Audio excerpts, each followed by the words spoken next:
Top quality और consistent performance के लिए सिर्फ सिल्वर पंप्स। टॉप क्वालिटी और कंसिस्टेंट परफॉर्मेंस के लिए सिर्फ सिल्वर पंप्स, नाम याद रखना। 100% मूळच खंडणी आहे आणि आता राहिलं काय त्याच्यात चर्चा करायची? खंडणी 101, अॅट्रॉसिटी आणि मोका हे सगळं आता एक आहे.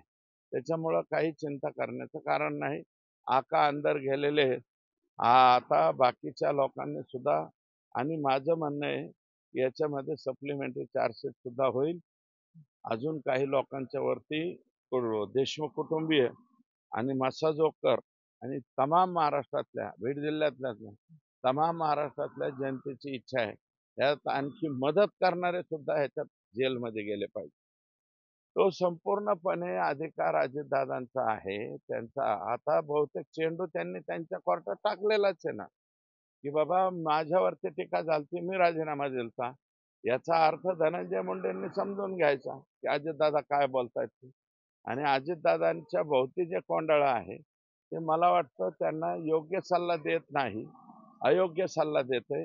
त्याच्यामुळं त्यांच्या पक्षाची अपरिमित हानी निश्चितपणे बीड जिल्ह्यापुरती नाही, महाराष्ट्रामध्ये त्यांच्या पक्षाची हानी होणार आहे या प्रकरणामध्ये. परळीमध्ये जा, मतदान कसं झालंय काय झालंय बघा. आणि आपोआप सगळं होत असल्यामुळं संपूर्णपणे मूकसंमती हे धनंजय मुंडे देत राहिले. त्यांचं पालकमंत्रीपद ते सांभाळत राहिले, त्यांचं कृषी मंत्रीपद ते सांभाळत राहिले. आणि याच्यामुळे पैसा आला, पैशातून मस्ती अंगात आली आणि मस्ती अंगात येऊन फक्त पैसाच दिसायला लागला. आणि पैसा सोडून दुसरं काहीही नाही या जगामध्ये, फक्त पैसा हेच सर्वश्रेष्ठ आहे असं वाल्मिक कराड यांनी मानलं. आणि त्याच्यामुळं तुम्हाला सांगतो या घटना होत गेल्या. हे पहा, आम्ही पहिल्या दिवसापासून आरोप करत होतो की याचा मास्टर माइंड, याचा करता करविता हा वाल्मिक कराडच आहे पहिल्या दिवसापासून. कारण हे विष्णू चाटे, सुदर्शन घुले, प्रतीक घुले हे बाकीचे सगळे प्यादे आहेत.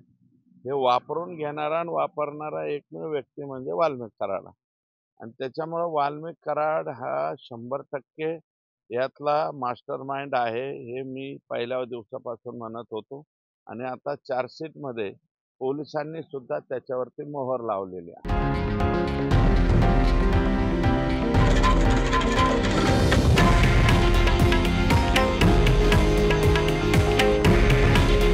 हे आहे देशातील नंबर 1 न्यूज नेटवर्क आणि आपण पाहत आहात TV9 मराठी.